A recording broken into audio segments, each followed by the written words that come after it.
Hi friends, ಎಲ್ಲರಿಗೂ ನಮಸ್ಕಾರ. ಕನ್ನಡದಲ್ಲಿ ಸಿ ಪ್ರೋಗ್ರಾಮಿಂಗ್ ಸೀರೀಸ್ ಆಫ್ ವಿಡಿಯೋಸ್ಗೆ ನಿಮಗೆ ಸ್ವಾಗತ.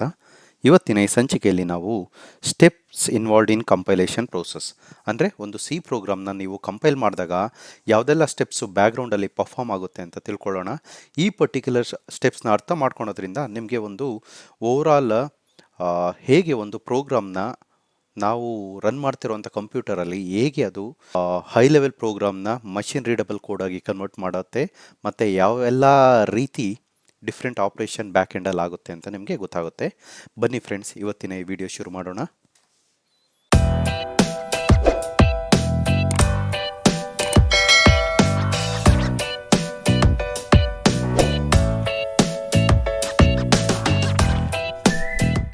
ಕಂಪೈಲೇಷನ್ ಪ್ರೋಸೆಸ್ ಅಂದರೆ ಏನು ಹೇಳಿ, ನಾವು ಬರೆದಿರುವಂಥ ಹೈ ಲೆವೆಲ್ ಪ್ರೋಗ್ರಾಮಿಂಗ್ ಲ್ಯಾಂಗ್ವೇಜಲ್ಲಿ ಬರೆದಿರುವಂಥ ಕೋಡ್ನ ಸಿಂಟ್ಯಾಕ್ಸ್ ಚೆಕ್ ಮಾಡುತ್ತೆ ಮತ್ತು ಏನಾದರೂ ಅಡಿಷ್ನಲ್ ಲೈಬ್ರರೀಸ್ ಆ್ಯಡ್ ಮಾಡಬೇಕಾಗಿದ್ರೆ ಆ್ಯಡ್ ಮಾಡುತ್ತೆ.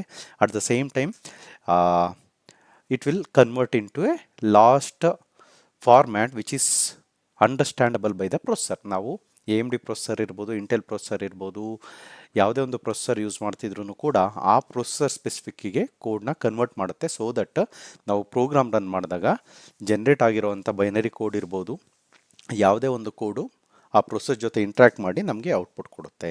ಗೊತ್ತಾಯ್ತಲ್ಲ? ಬನ್ನಿ ಇವತ್ತಿನ ಈ ವಿಡಿಯೋದಲ್ಲಿ ಕಂಪ್ಲೀಟ್ ಕಂಪೈಲೇಷನ್ ಪ್ರೋಸೆಸ್ ಹೇಗೆ ಆಗುತ್ತೆ in case of C programming ಅಂತ ನೋಡೋಣ. ಸೊ ನೀವಿಲ್ಲಿ ನೋಡ್ತಿದ್ರಲ್ಲ, ಈ image typical steps involved in compilation in C programming. Okay, so ನಿಮಗೆ ಕಂಪೈಲೇಷನ್ ಅಂದರೆ ಜಸ್ಟ್ ಒಂದು ಸಿಂಗಲ್ ಸ್ಟೆಪ್ ಅಲ್ಲ, ಅದರ ಹಿಂದೆಗಡೆ ಮಲ್ಟಿಪಲ್ ಥಿಂಗ್ಸ್ ಇನ್ವಾಲ್ವ್ ಆಗಿರುತ್ತೆ. ಸೊ ಮೇನ್ ಏನಂದರೆ ನಿಮಗೆ ಪ್ರೀ ಪ್ರೊಸೆಸರ್ ಅಂತ ಬರುತ್ತೆ, ಪ್ರೀ ಪ್ರೊಸೆಸರ್ ಆದಮೇಲೆ ಕಂಪೈಲರ್ ಬರುತ್ತೆ, ಕಂಪೈಲರ್ ಆದಮೇಲೆ ಅಸೆಂಬ್ಲರ್ ಬರುತ್ತೆ, ಅಸೆಂಬ್ಲರ್ ಆದಮೇಲೆ ಲಿಂಕರ್. ಈ 4 ಮೇಯ್ನ್ ಕಾಂಪೊನೆಂಟ್ ಬರುತ್ತೆ.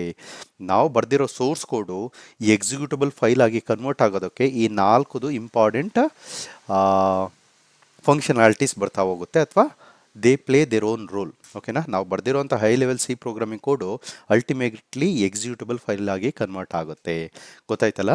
ಎಕ್ಸಿಕ್ಯೂಟಬಲ್ ಫೈಲಾಗಿ ಕನ್ವರ್ಟ್ ಮಾಡಿದ್ರೆ ನೀವು ಜಸ್ಟ್ ಪ್ರತಿ ಸರಿನೂ ನೀವು ಸೋರ್ಸ್ ಕೋಡ್ನೇ ಹೋಗಿ ಎಕ್ಸಿಕ್ಯೂಟ್ ಮಾಡಬೇಕು ಅಂತ ನೆಸೆಸಿಟಿ ಇಲ್ಲ. ಎಡಿಟರಲ್ಲಿ ಎಕ್ಸಿಕ್ಯೂಟಬಲ್ ಫೈಲ್ ಕ್ರಿಯೇಟ್ ಆಗಿರ್ತಲ್ಲ, ಅದನ್ನೇ ಡಬಲ್ ಕ್ಲಿಕ್ ಮಾಡಿದ್ರೆ ಸಾಕು, ಆಟೋಮೆಟಿಕ್ಕಾಗಿ ನಿಮ್ಮ ಕನ್ಸೋಲ್ ಓಪನ್ ಆಗಿ ನೀವು ಇನ್ಪುಟ್ ಏನಾದ್ರು ಅಕ್ಸೆಪ್ಟ್ ಮಾಡ್ತೀರಾ, ಇನ್ಪುಟ್ ತಗೊಳುತ್ತೆ, ಬೇಸ್ಡ್ ಆನ್ ದಟ್ ಔಟ್ಪುಟ್ ಕೊಡುತ್ತೆ. ಓಕೆ, ಸೊ ಮೇನ್ 4 ಕಾಂಪೊನೆಂಟ್ಸ್ ಯಾವ್ದು ಹೇಳಿ? Preprocessor, compiler, assembler and linker. Okay, so each of the ಕಾಂಪೊನೆಂಟ್ಸ್ದು ಏನೇನು ಆಪ್ರೇಷನ್ಸ್ ಅಂತ ನೋಡ್ತಾ ಹೋಗೋಣ.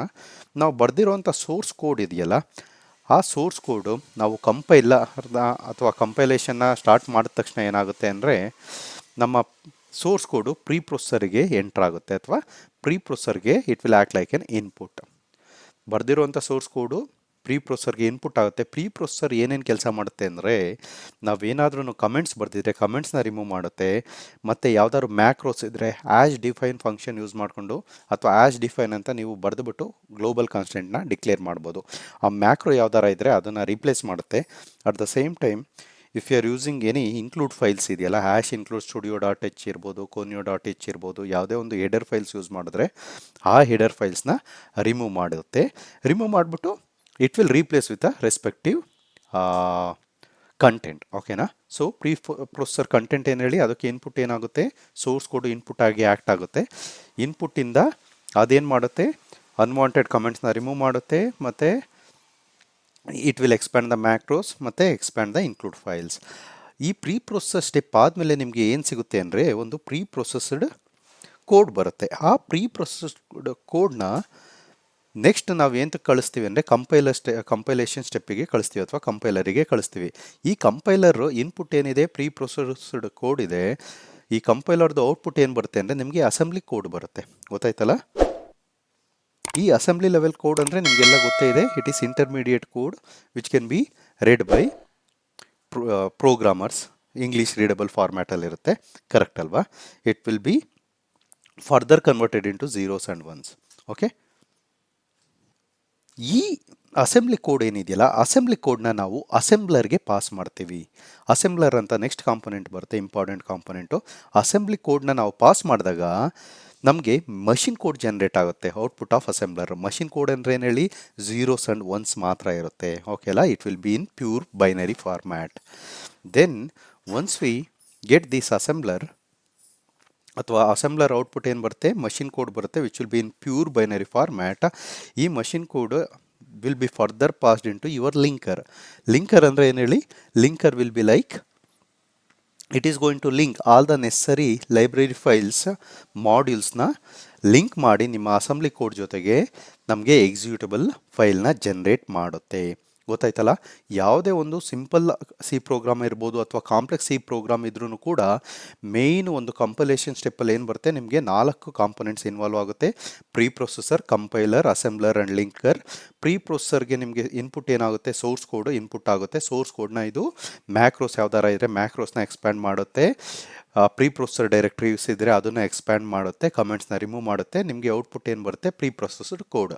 ಪ್ರೀ ಪ್ರೊಸೆಸ್ಡ್ ಕೋಡ್ನ ಫರ್ದರ್ ಕಂಪೈಲರ್ಗೆ ಪಾಸ್ ಮಾಡ್ತೀವಿ. ನಮಗೆ ಔಟ್ಪುಟ್ ಏನು ಬರುತ್ತೆ, ಅಸೆಂಬ್ಲಿ ಕೋಡ್ ಬರುತ್ತೆ. ಅಸೆಂಬ್ಲಿ ಕೋಡ್ನ ನಾವು ಮತ್ತೆ ಅಸೆಂಬ್ಲರ್ಗೆ ಬ್ಯಾಕ್ ಎಂಡಲ್ಲಿ ಪಾಸ್ ಆಗುತ್ತೆ.